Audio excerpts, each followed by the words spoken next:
Silap. Oh, tarik ring.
Ya, selamat malam tentu saja buat teman-teman yang sudah hadir ya seperti biasa.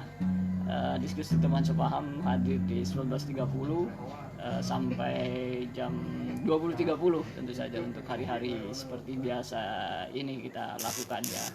Dan tentunya juga terima kasih buat teman-teman yang sudah hadir dan tentu saja teman-teman yang sudah mendukung acara diskusi teman sepaham ini, terutama buat Song Iga Songeri Majalengka Mart, lalu ada kemudian juga Fakultas Teknik Universitas Majalengka, lalu kemudian ada Al Pucok YouTuber, dan tentu saja juga ada Abah Geyot, dan tentu ada Subur Jaya Mebel. Terima kasih buat teman-teman yang sudah ikut mendukung acara ini, dan tentunya seperti yang sudah dijanjikan sebelumnya dan sesuai dengan poster yang ada di poster juga, bahwa malam hari ini kita akan berbincang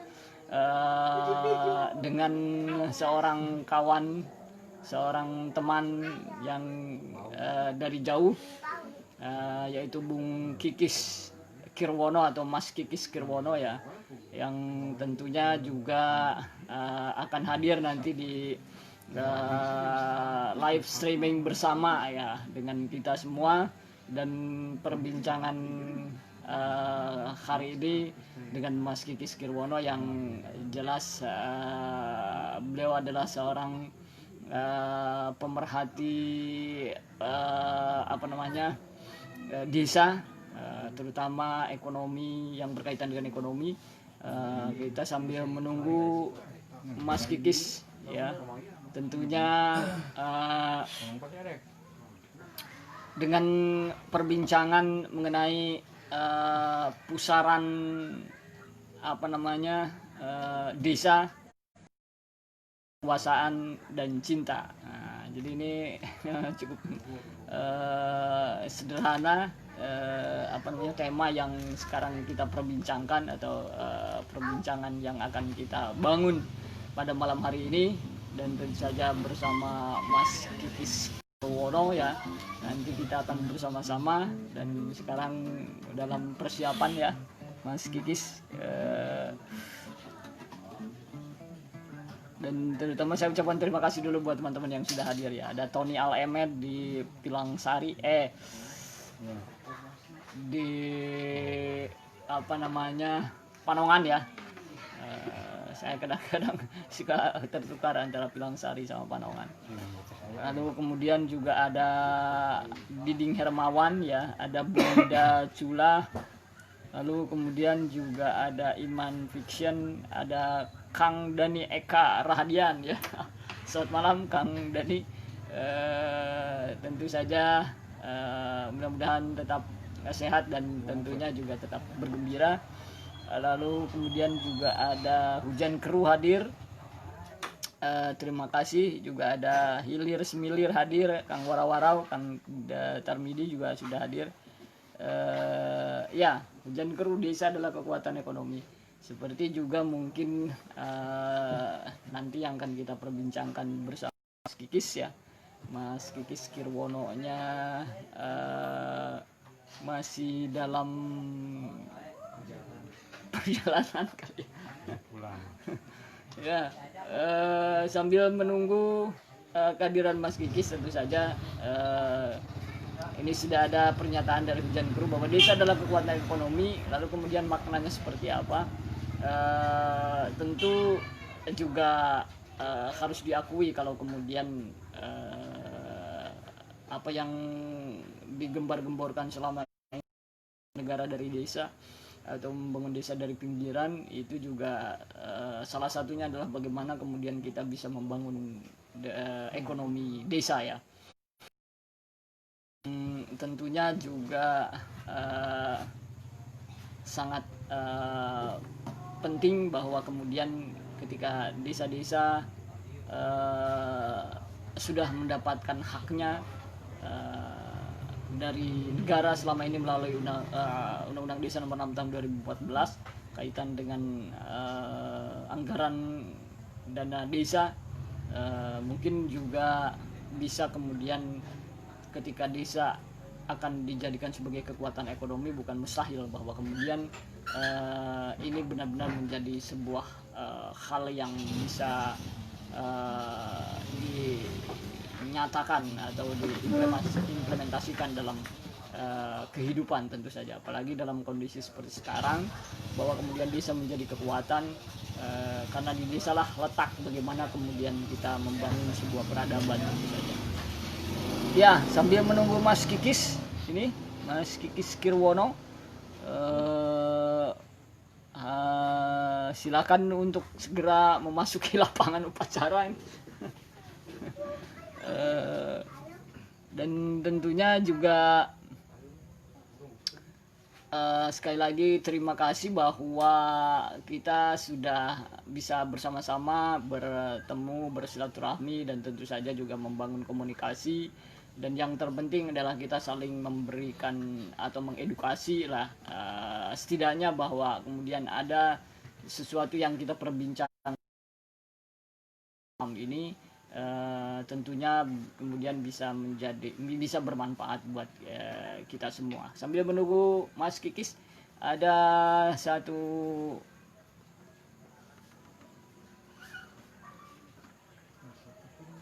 lagu ya yang mungkin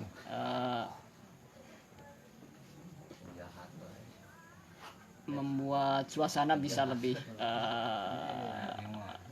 cerah ya nanti ya.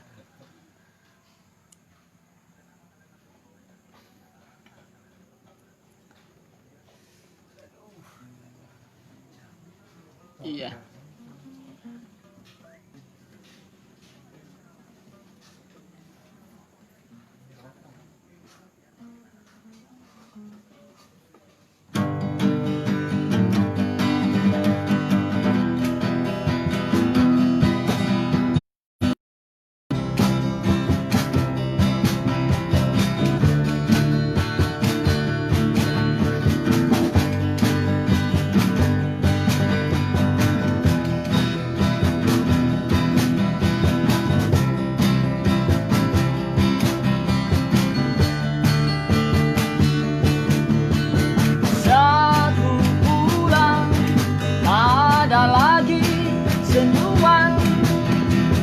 Sekedar mengajak untuk singgah sebentar,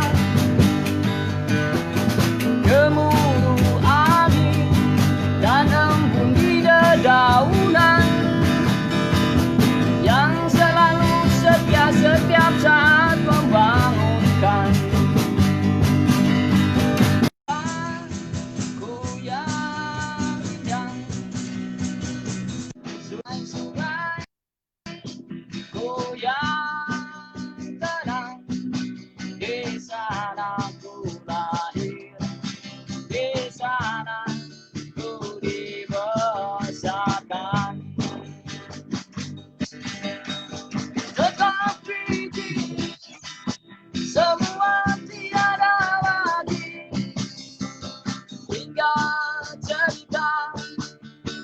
Masa lalu bukan hutan dibakar, sungai-sungai tercemar oleh keratusan dan kesombongan penguasa, pengusaha, penguasa.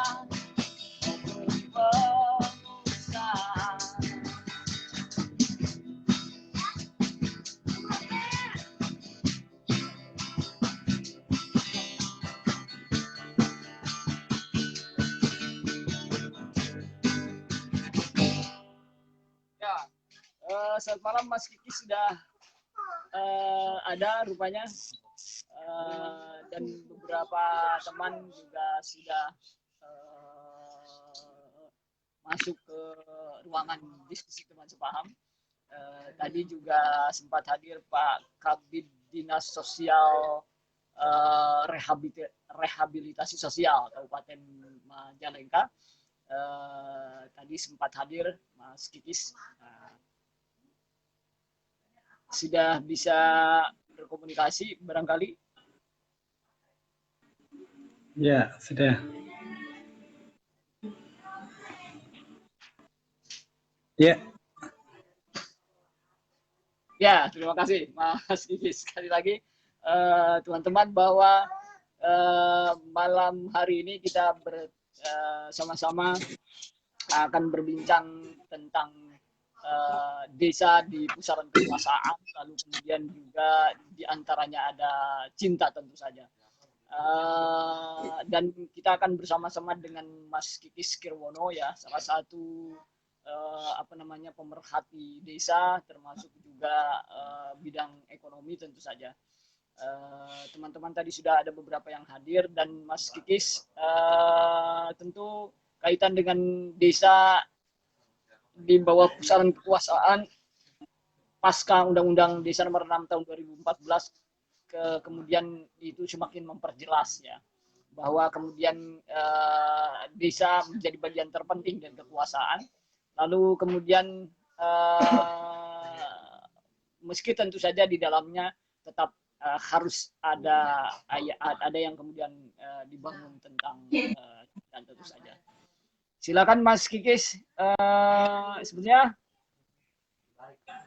salah satu pertanyaan yang menarik bagi saya itu adalah Mas Kikis, bagaimana sih memaknai desa atau mengartikan desa dalam perspektif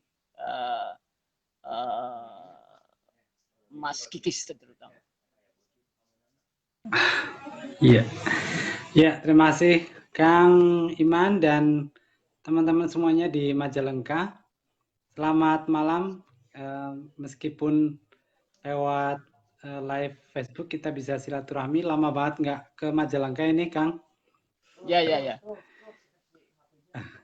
Ya, jadi kalau tentang desa itu kan, karena sebenarnya Indonesia itu memang bahkan sebelum ada Indonesia itu udah ada desa gitu kan. Bahkan orang-orang yang di kota sekalipun itu juga awalnya juga dulu dari desa. Cuma kalau kita lihat sejarahnya, dan apalagi Kang Iman ini kan pecinta seni ya.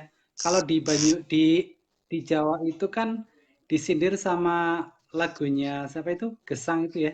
Yang Caping Gunung itu, Kang. Ya. Ya, di situ kan disindir bahwa dulu ketika mereka berjuang mendirikan republik itu orang desa itu menjadi tameng bagi mereka, membantu mereka, mensupport mereka. Tapi ketika mereka sudah menang ternyata desa itu dilupakan gitu. Kayak gitu. Nah, cuma memang angin surganya kemudian di 2014 udah ada undang-undang desa sehingga sudah agak lebih baik lah daripada tahun-tahun yang dulu kayak gitu. Nah, cuma karena desa dalam sejarah perkembangan Indonesia itu sudah lama ketinggalan dalam arti banyak hal ya, sehingga memang tetap harus mengejar ketinggalan itu gitu. Dan Ya. ternyata problem di kota juga itu berawal dari desa. Artinya orang-orang itu terpaksa harus ke kota untuk mencari penghidupan karena di desa itu susah untuk mengembangkan, katakanlah untuk kehidupan sehari-hari aja susah gitu. Gitu sih Kang untuk sementara. Ya, yang kemudian selalu menjadi menarik gitu ya adalah pertanyaan bagaimana kemudian bisa terkondisikannya ada desa, ada kota. Gitu. Lalu kemudian juga yang menjadi karakteristiknya apa, lalu kemudian juga kenapa harus terkotak-kotakan, kemudian ada desa, kemudian ada kota. Mungkin ini juga yang harus kita bangun dalam cara penyelenggaraan yang harus dilakukan oleh pemerintah ya. Bagaimana kemudian tiba-tiba saja kita dibedakan ada desa kemudian ada kota, lalu apa riwayat yang kemudian menjadikan ada kota ada desa. Sementara tadi disampaikan oleh Mas Kikis bahwa sebetulnya semua ini kita berasal dari desa yang berjuang melawan penjajah juga adalah dari desa. Lalu orang-orang kota juga berasal dari desa.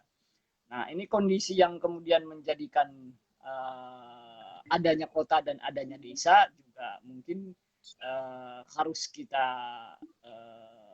luruskan kembali gitu. Maksudnya apalagi dengan pasca undang-undang desa ini diberlakukan, kemudian desa seolah-olah tadi disampaikan ada angin surga, meskipun ya kita bahas nanti bahwa saat ini juga tengah berkembang persoalan Undang-Undang Nomor 2 Tahun 2020 tentang peraturan perundang-undangan pengganti undang-undang yang kemudian juga seperti ya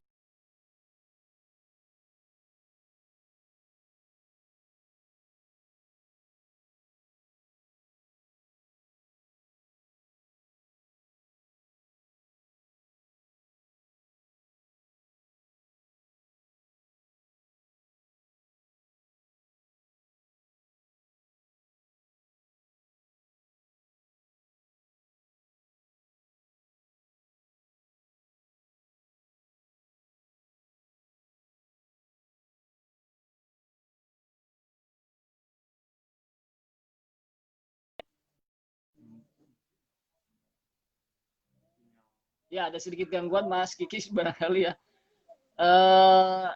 Intinya tadi bahwa kemudian ada desa ada kota itu sebetulnya apa yang kemudian menjadikan itu terjadi, apakah ini akan terus berlangsung, bahwa akan terjadi perbedaan desa dan kota, lalu kemudian juga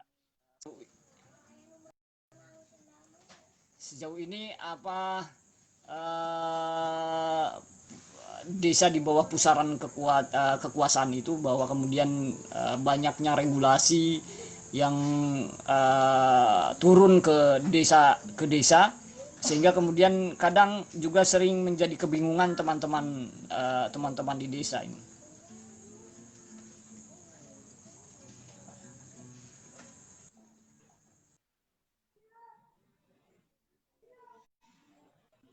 Ya, sudah tersambung lagi.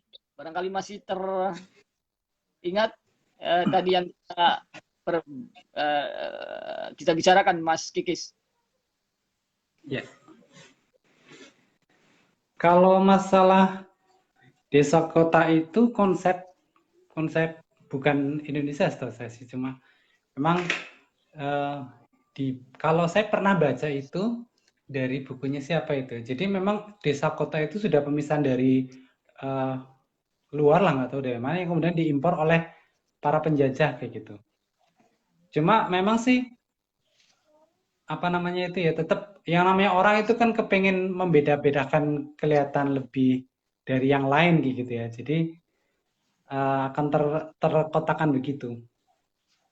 Kalau masalah itu sejarah kayak gitu nggak begitu ngasih kan kalau masalah desa kota itu. Ya, kalau harus diakui tadi bahwa desa juga ada sebelum adanya negara, tapi kemudian ya itu secara kehidupan ekonomi, kemudian juga kemudahan teknologi dan sebagainya, tiba-tiba saja desa dikalahkan oleh kota. Itu persoalannya sebetulnya. Hanya kemudian dengan adanya regulasi Undang-Undang Desa Nomor 6 Tahun 2014, sekali lagi bahwa kemudian desa seolah-olah akan dikuatkan secara ekonomi, terutama khususnya pada pasal-pasal mengenai anggaran dana desa ya. Nah, ini sejauh ini seperti apa? Karena kemudian ternyata banyak sekali regulasi-regulasi tentang yang mengatur desa, sehingga kemudian juga kadang teman-teman di desa juga kita yang di desa ini menjadi agak kebingungan juga untuk memaknai semua regulasi yang ada. Nah, sepertinya apakah ini karena memang ada anggaran yang kemudian digelontorkan ke desa sehingga kemudian kekuasaan begitu dominan untuk memberikan aturan-aturan yang kemudian seolah-olah justru tidak memberikan keleluasaan atau kewenangan terhadap teman-teman di desa ini, Mas. Ya.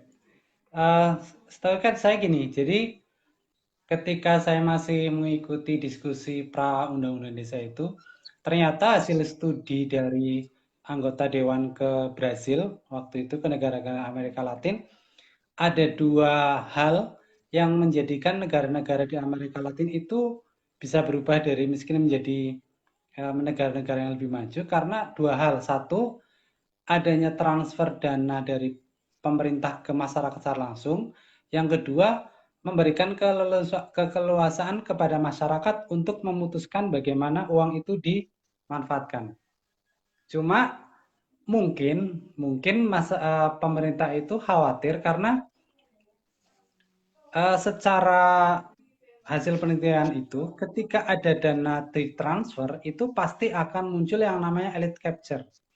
Orang-orang yang akan memanfaatkan dari adanya dana itu yang sebenarnya untuk kepentingan mereka sendiri. Nah, kekhawatiran dari pemerintah terhadap munculnya para elite capture itulah yang kemudian memunculkan regulasi yang begitu banyak yang justru poin kedua dari hasil studi itu bahwa masyarakat memiliki keleluasan untuk memutuskan itu sehingga tidak terimplementasi gitu.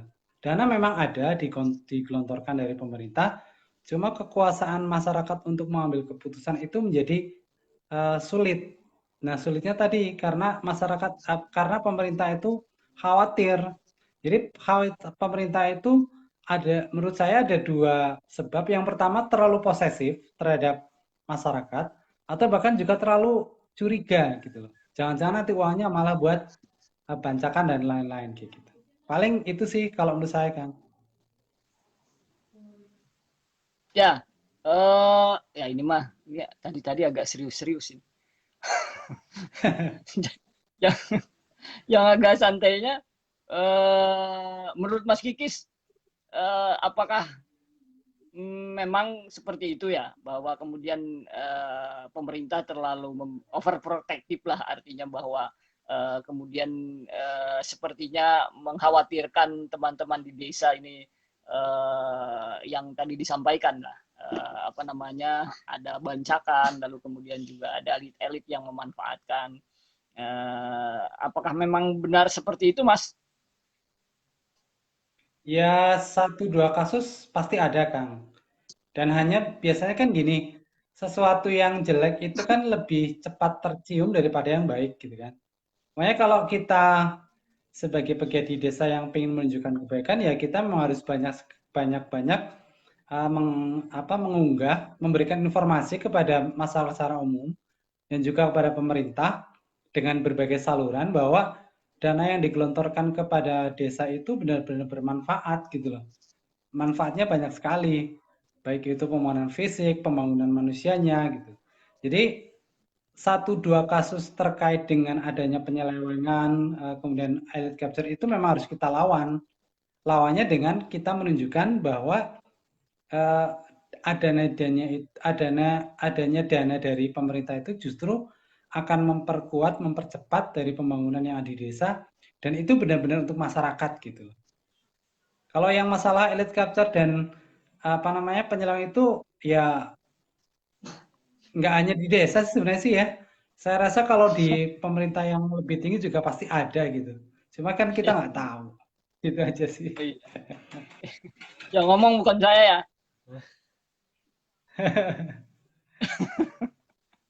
Ya, makanya itu tadi bahwa kemudian ada kekhawatiran, karena ada dampak yang kemudian juga terasa begitu, ada apa namanya, ada semacam ketidakleluasaan ketika kemudian teman-teman di desa akan memanfaatkan anggaran dana desa, misalnya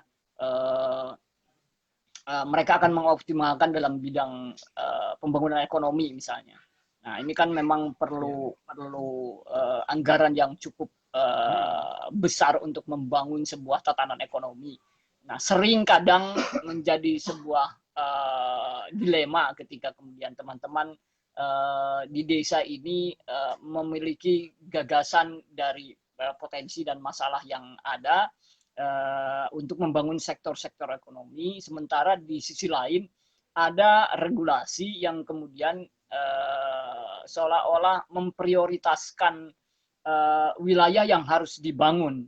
Nah, ini mungkin sedikit dampak dari kemudian bagaimana desa tetap ada pada pusaran kekuasaan gitu. Mungkin ini juga harus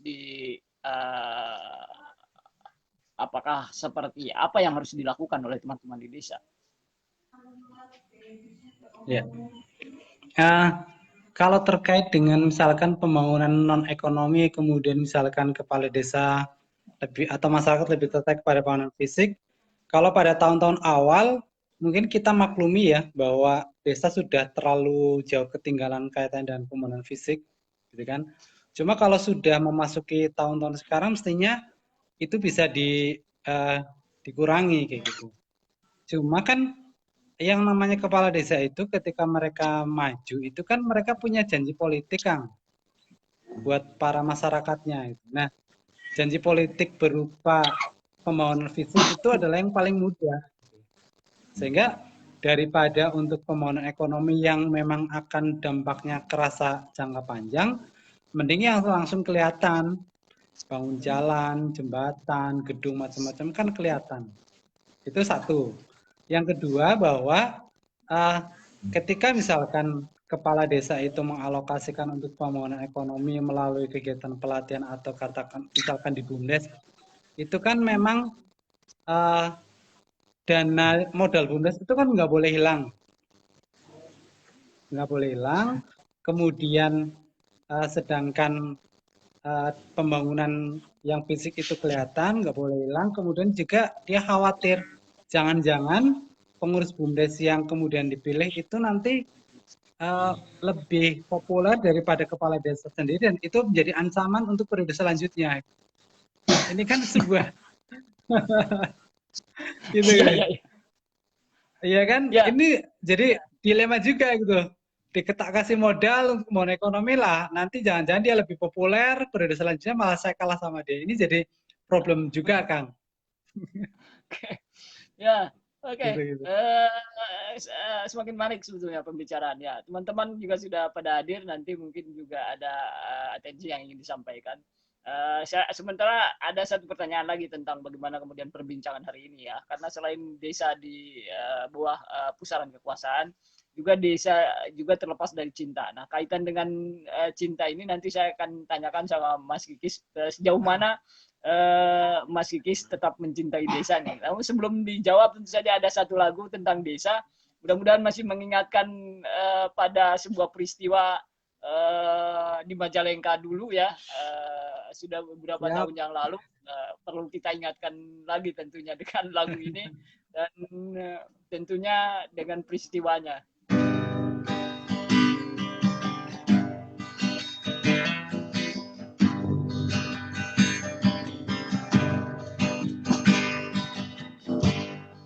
Air mengalir, angin berdesir, selalu mengingatkan aku padamu. Senyum yang ramah, tak pernah malas, selalu mengingatkan aku padamu. Inilah desaku, inilah temanku, inilah desaku, inilah temanku. Di desa saja kita terjaga, merangkai cita-cita. Di desa saja kita terjaga, melawan semua duka. Di desa saja kita terjaga, kalah kekuatan semesta. Di desa saja kita terjaga, kalah kekuatan semesta. Di desa saja kita terjaga, kalah kekuatan kekuatan semesta.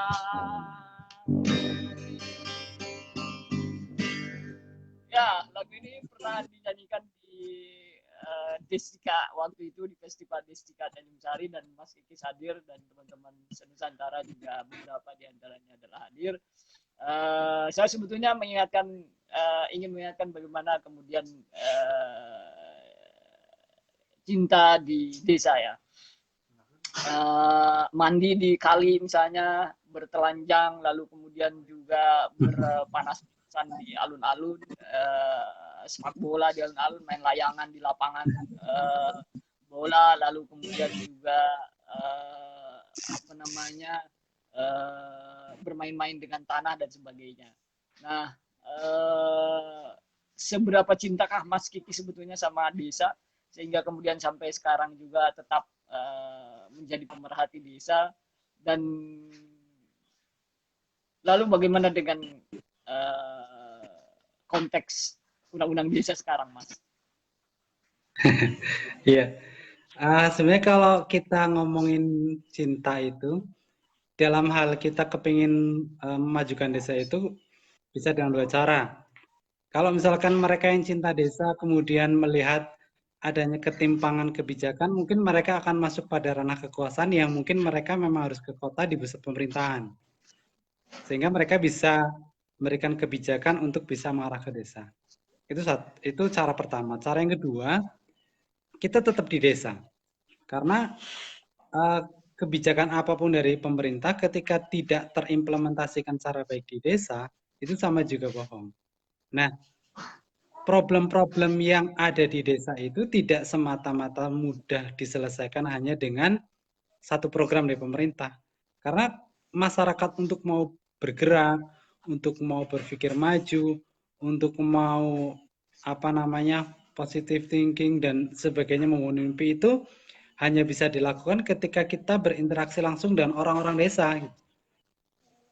Jadi sambil ngopi kayak tadi Kang Akang misalnya katakan, sambil mandi dan sebagainya, kita bisa kasih masukan ke mereka bahwa kita bisa loh maju sama mereka, kita bisa loh begini-begini sama mereka. Cuma kamu berani nggak? Kamu bisa mengubah kebiasaanmu nggak gitu? Dan itu bukan hanya kita omongkan, tapi kita juga kasih contoh nyata biar mereka ngelihat ini loh bahwa saya juga tetap di desa, tapi saya juga bisa melakukan banyak hal. Dan kalau katakanlah misalkan bicara peningkatan kapasitas atau kualitas, kita nggak jauh-jauh sama orang desa gitu, sama-sama orang kota gitu kan.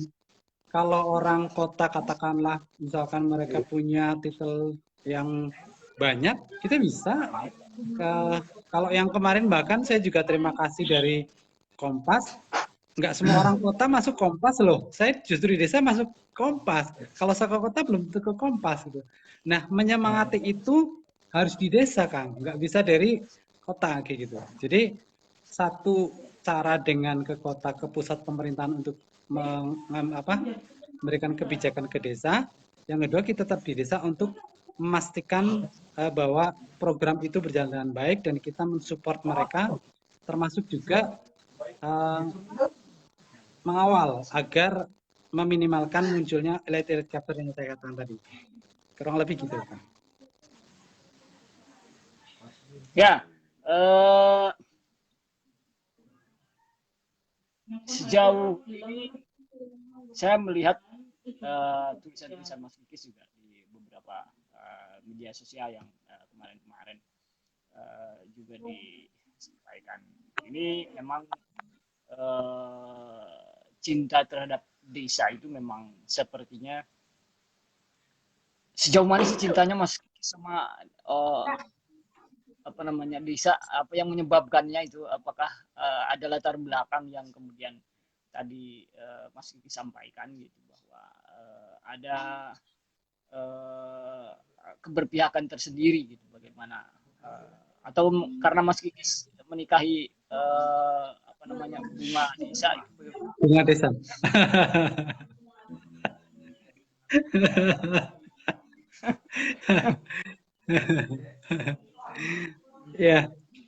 Ya itu Kang, karena sebenarnya kenapa mencintai desa itu yang jelas lahir di desa gitu kan. Kita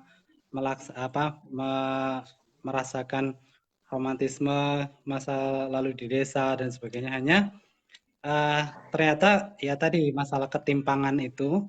Jadi ternyata ketimpangan-ketimpangan itu juga butuh para penggerak yang tadi saya katakan, nggak cukup ada program, nggak cukup ada kebijakan pemerintah, tapi juga harus ada penggerak. Nah, kalau kemudian kita mengharapkan orang lain sedangkan kita tidak ikut jadi penggerak, masa iya kalau bilang cinta cuma ngelihat gitu kan, kita juga harus melakukan upaya untuk desa dengan cara tadi menjadi salah satu penggeraknya itu. Itu bentuknya gitu. Ya, menarik. Teman-teman tentu saja apa yang barusan disampaikan oleh Mas Kris. Jadi di sebuah desa itu minimal memang harus ada penggerak. Kalaupun memang tidak masuk ke dalam penyelenggaraan pemerintahan, setidaknya kita bisa mengkonstruksi rasa cinta itu juga di luar penyelenggaraan pemerintahan, dan salah satu bentuk nyatanya barangkali tadi ya, kita harus kemudian memunculkan banyaknya penggerak-penggerak desa yang kemudian juga apa namanya bersama-sama ingin sebetulnya apa yang kemudian disebut membangun desa itu sebetulnya, Mas? Membangun desa atau desa membangun? Kalau teman-teman Mas Kikis tentu saja desa membangun, karena ada di gerakan desa membangun.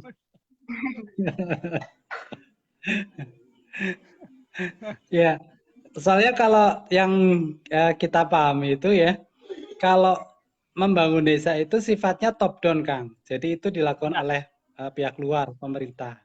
Kalau desa membangun, desalah yang membangun diri sendiri, gitu.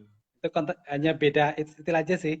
Jadi kalau membangun desa berarti desa sebagai objek, subjeknya dari pemerintah selaku apa namanya penggeraknya. Tapi kalau desa membangun, desalah sebagai subjek dan desa yang melakukan itu sendiri, penggeraknya desa itu sendiri. Gitu sih. Ya, salam juga buat teman-teman di GDM ya. Mudah-mudahan ada beberapa yang sedang menonton tentu saja. Ini jadi apa namanya mengingat masa-masa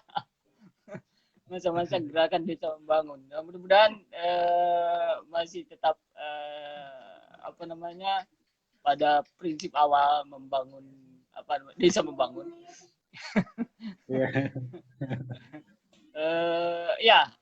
Satu lagi, Mas. Ini ada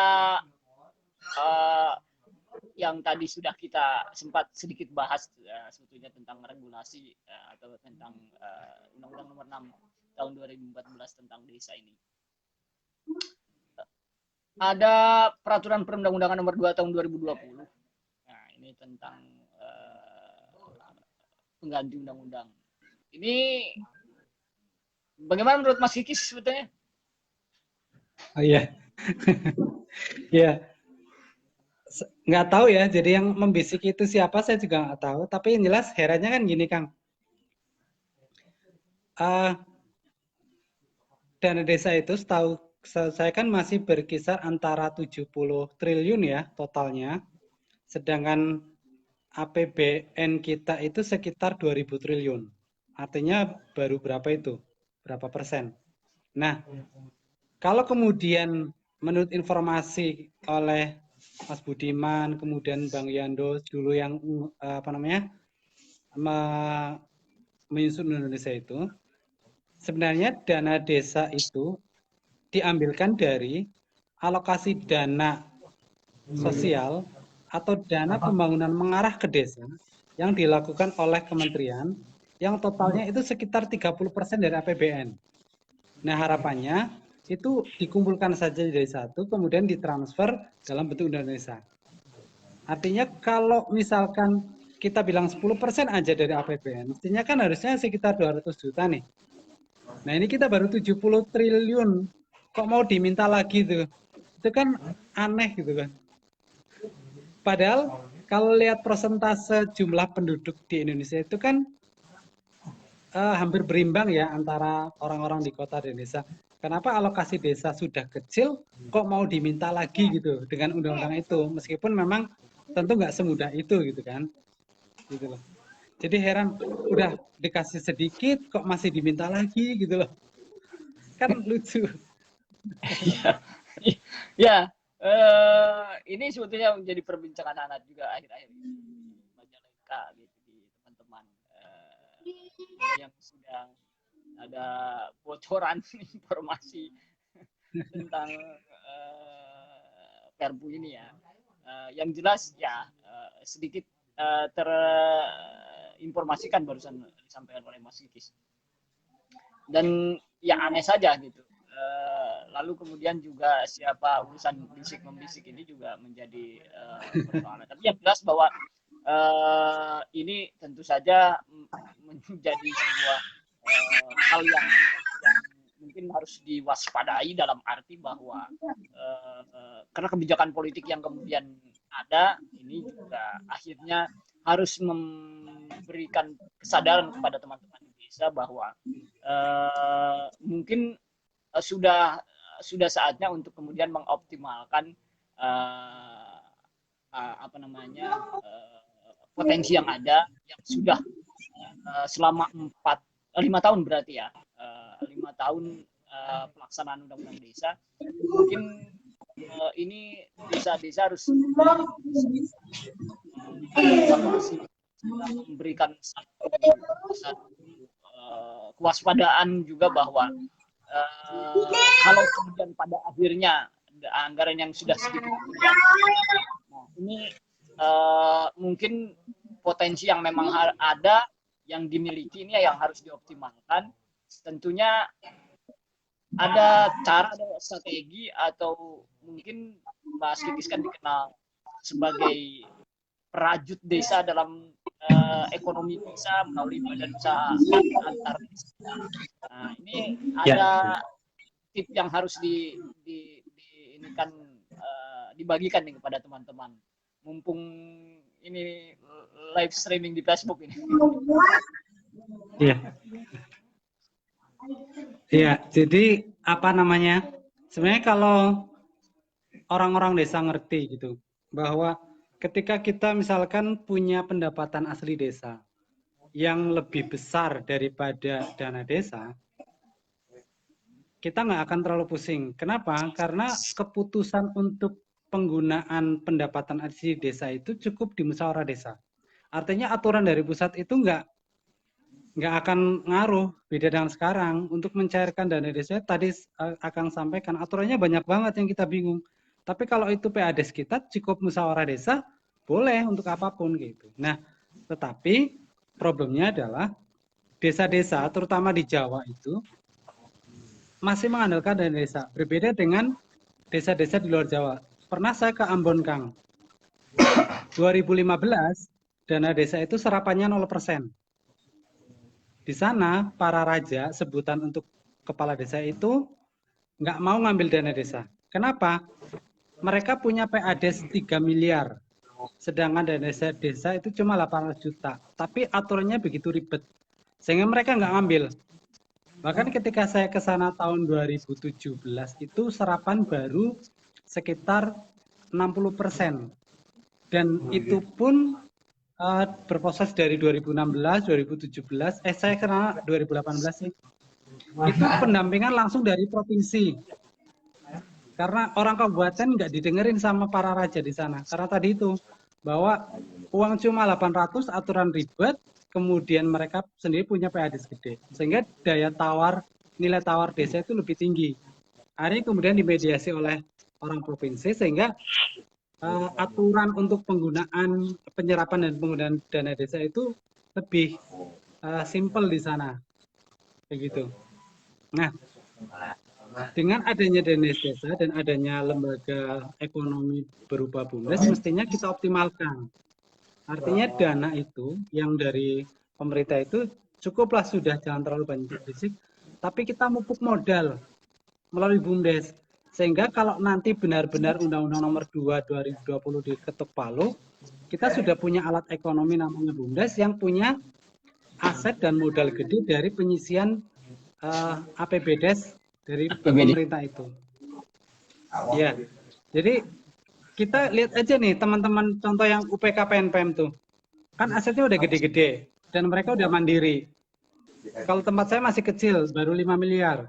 Nah, kalau desa itu punya BUMDes punya modal 5 miliar, kemudian katakanlah punya surplus bersih 10%, 500 juta. 500 juta itu cukup di musyawarah desa selesai. Nggak usah banyak aturan macam-macam. Yang penting musyawarah desa keputusan udah selesai, BUMDes itu tinggal transfer ke rekening desa, selesai. Kayak gitu loh, nggak ribet banget. Nah, itu yang mestinya dilakukan oleh desa. Itu satu. Nah, tetapi tidak semua desa itu memiliki potensi yang luar biasa. Itu yang kemudian mendasari beberapa desa di kita, di 25 desa itu, kita membuat namanya BUMDes bersama. Karena kalau untuk bicara bisnis, itu kita juga bicara skala, Kang. Skala ekonomi, baik itu modal, kemudian SDM, kemudian persaingan macam-macam. Itu kalau desa-desanya kecil, itu nggak bisa bersaing sama pihak swasta yang sudah sudah stabil dulu. Jadi kita harus gabung nih. Makanya kalau di kita ada 25 desa gabung jadi satu BUMDes bersama. Dan harapan, dan memang kita sudah berjalan itu, BUMDes bersama itu akan mengambil proyek yang besar yang kemudian itu akan diberikan kepada BUMDes-BUMDes di desa. Jadi pola pikirnya agak sedikit dirubah. Kalau beberapa desa kan, Kades kan bilang gini, Kang, bagaimana saya bisa fokus untuk BUMDes bersama, sedangkan BUMDes kita sendiri belum maju. Kalau saya dibalik, kita besarkan BUMDes bersama dulu, kalau BUMDes bersama udah besar, suruh BUMDes bersama untuk narik BUMDes-BUMDes di desa. Iya, jadi pola pikirnya itu sedikit dirubah. Oke, sangat menarik Mas Kikis ya, apa yang disampaikan, apalagi ini sudah diimplementasikan dan hasilnya sangat luar biasa di Banyumas ya, tentu saja. Oke teman-teman, karena ini juga sudah hadir, ada dari Desa Tanjung Sari Sukahaji di Majalengka, kemudian ada juga Desa Harapan Jaya di Riau, ini Kang Rasidias Ilyas ya, juga sudah hadir. Kemudian juga ini ada teman-teman dari Radar Tasikmalaya, juga Kang Dadan juga sudah hadir. Dan ada teman-teman dari Hong Kong juga sudah hadir. Ini ada Ormas Oi Merah Putih, jauh-jauh dari Hong Kong juga sudah hadir, Kang. Lalu kemudian juga ada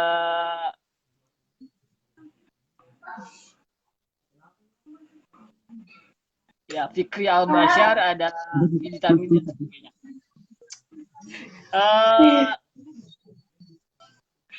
Barangkali mau berinteraksi nih teman-teman. Mas Kikis ini adalah seorang pemberdaya, juga jabatannya banyak, terutama yang berkaitan dengan desa ya, sebagai ketua BKD, lalu kemudian juga ketua UPK, lalu kemudian juga banyak berkegiatan di pegiat desa, sehingga kalau kemudian kita berbicara desa dengan Mas Kikis tentu saja lebih pas ya, karena perspektifnya perspektif orang desa berbicara desa. Nah, ini akan berbeda ketika kemudian orang kota berbicara desa, karena mereka tidak pernah mengenal lumpur dan tidak pernah mengenal air di sungai. Kalau Mas Kikis ini pasti sudah terbiasa dengan lumpur di sawah, dengan air di sungai. Jadi kalau berbicara desa pasti dengan cinta. Dengan cinta ya. Hanya kemudian tema pembicaraan kita ini adalah ada cinta itu, karena memang Mas Kikis pasti melakukan pergerakan di desa itu, salah satunya adalah tadi sudah disampaikan juga karena cinta. Mas Kikis, tentu ada teman-teman yang ingin berinteraksi, namun sebelumnya tentu saja sambil menunggu teman-teman juga yang akan berbincang barangkali dengan Mas Kikis, ini ada satu lagu yang akan kita bawakan lainnya. Katanya diskusi asik berakustik harus ada lagu-lagu. Siap.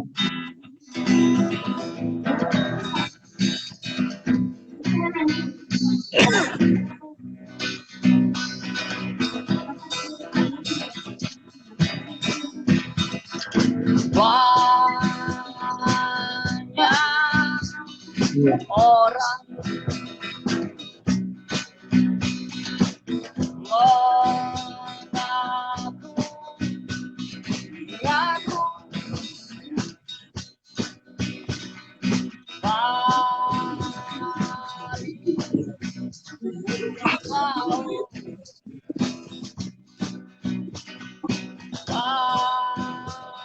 paling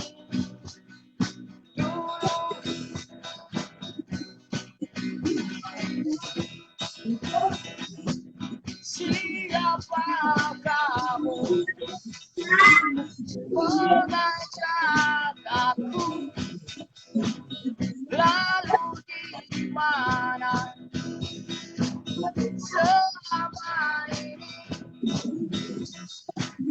tiada bersuara, tiada berkata. Kamu datang saat mulai berpesta. Kamu datang saat mulai tiba. Lalu dia membisu, lalu dia membatu. Oh, oh, oh, oh. Tiba-tiba saja manusia bertopeng mengajak aku,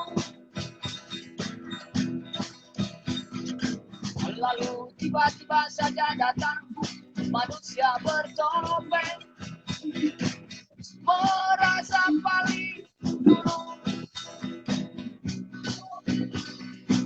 lalu tiba-tiba saja datang manusia bertopeng mengajak aku. Oh, oh, oh, oh,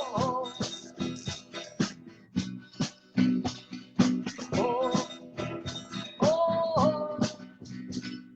oh. Ya, ini ada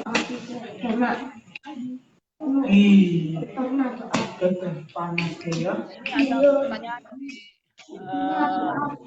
teman radar di Tasikmalaya. Nah, ini teman Sudana, Mas Kikis. Ini Mas, 5 miliar itu aset BUMDes apa giat ekonominya katanya Mas? Tadi mungkin yang dibicarakan oleh Mas Kikis. Oh, 5 miliar itu yang UPK-nya, Kang. Aset UPK. Oh ya, Kang Dadan, di apa namanya? Di itu ex PNPM ya. Apa namanya? Ya, Warisan atau peninggalan PNPM barangkali yang disampaikan oleh Mas ya. Kikis itu ya. Ya. Nah, ini juga ada pernyataan lagi bahwa apa mimpi jangka panjangnya terutama dalam mensejahterakan masyarakat desa.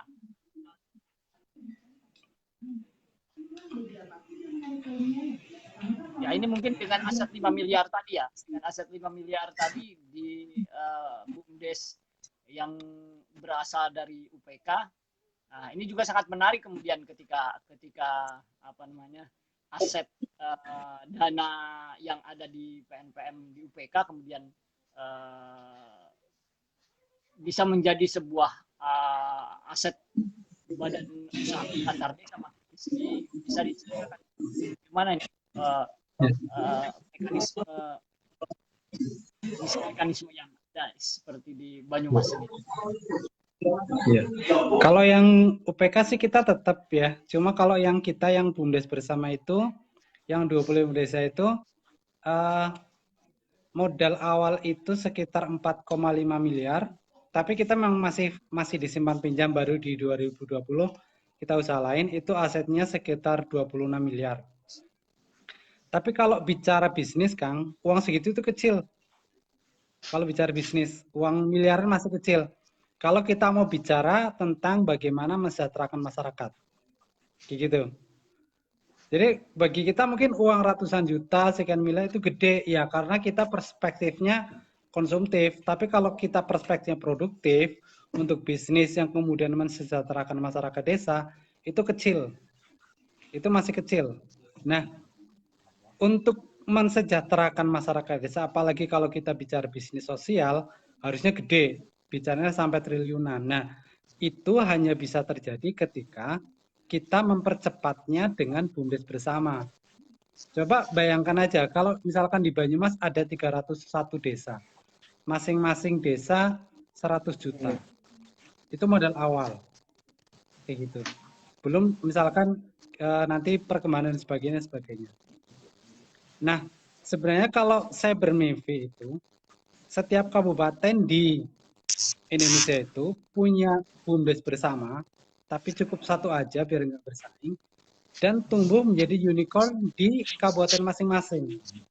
Dan jangan juga berpikir BUMDes bersama itu hanya cukup kayak yang sekarang, misalkan PPOB, air bersih, kemudian sampah, tapi kita harus bisa juga bersaing dengan para konglomerat, misalkan tender untuk perawatan jalan, pengadaan barang untuk sekian tempat puskesmas, kemudian suplai katakanlah beras untuk para karyawan PNS sekabupaten.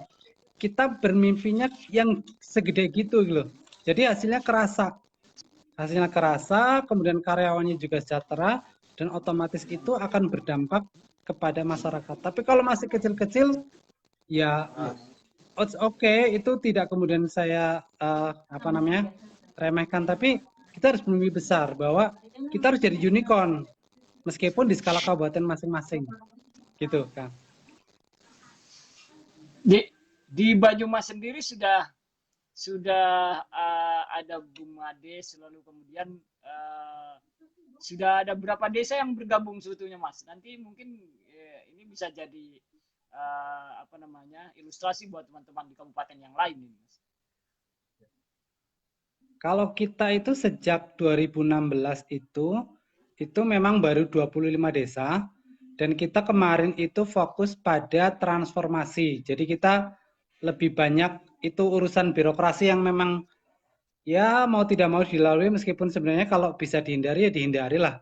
Karena kalau urusan birokrasi kan ribetnya luar biasa. Selama 4 tahun. Nah, di 2020 ini kita mencoba usaha baru untuk pengembangan ekonomi desa itu. Kita membeli gabah dari petani melalui BUMDes, kemudian oleh BUMDes bersama itu kemudian dimasukkan ke rice mill, kemudian kita packing, dan kita masukkan ke 2 rumah sakit besar di Banyumas. Gitu. Jadi tadi saya katakan ketika BUMDes bersama punya tender gede, pekerjaannya tinggal di breakdown ke BUMDes. Tugas BUMDes adalah apa? Membeli gabah dari petani. Kayak gitu. Tapi kalau BUMDes maju sendiri ke 2 rumah sakit itu, paling akan diketawakan. Kamu mau bisa suplai berapa ton ke kita? Tapi kalau kita bisa dengan skala besar melalui BUMDes bersama, itu memungkinkan, Kang. Dan kita juga mimpi kita pengen jadi distributor untuk sembako. Sehingga nanti BUMDes itu menjadi subdistributor, kemudian warung-warung itu kulakannya ke BUMDes. Jadi BUMDes nggak bikin BUMDes Smart yang ujung-ujungnya mematikan warung-warung sudah ada. Kayak gitu. Oke, mungkin secara rinci dan teknisnya nanti ada waktu yang lebih luang, Mas Idis, karena ini ini perlu perlu perbincangan yang lebih intens barangkali ya. Ini buat teman-teman yang lain di kabupaten-kabupaten yang lain juga barangkali di Jawa Barat nanti perlu juga informasi atau hal-hal yang secara teknis dan terperinci ini perlu dipelajari dan mungkin bisa menjadi apa namanya bisa diimplementasikan di kabupaten masing-masing. Nanti kapan-kapan Mas Kikis bisa bersafari ke kabupaten-kabupaten di seluruh Nusantara barangkali. Nah,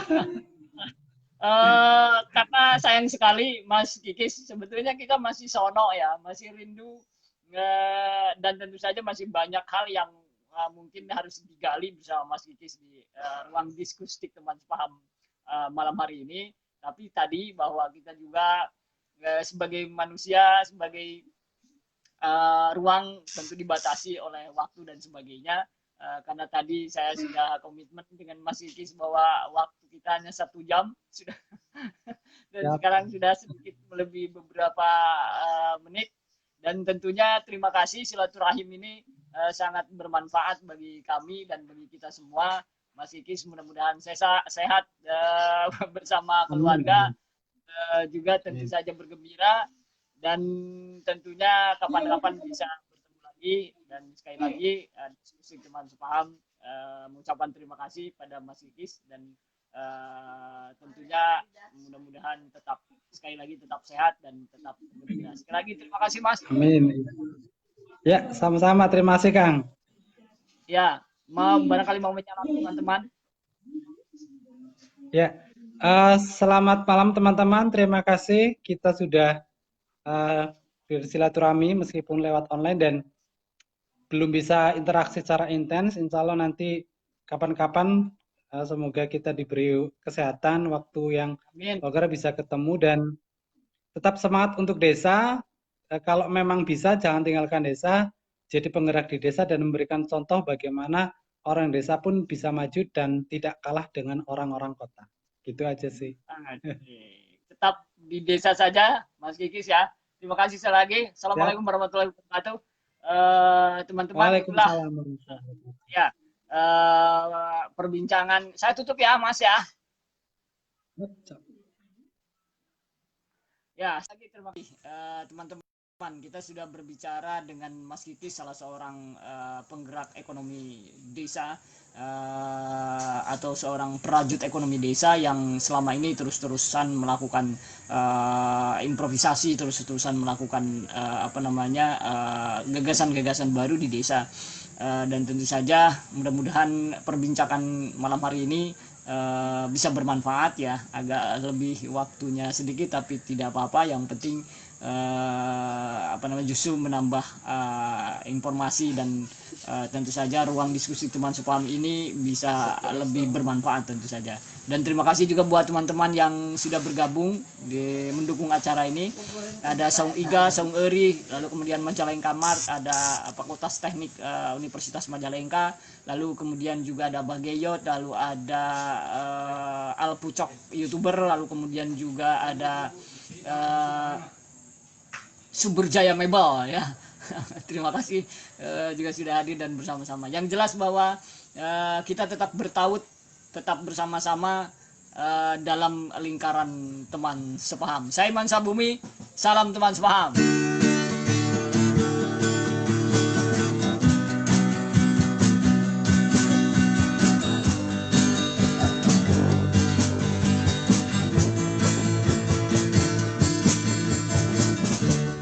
Kita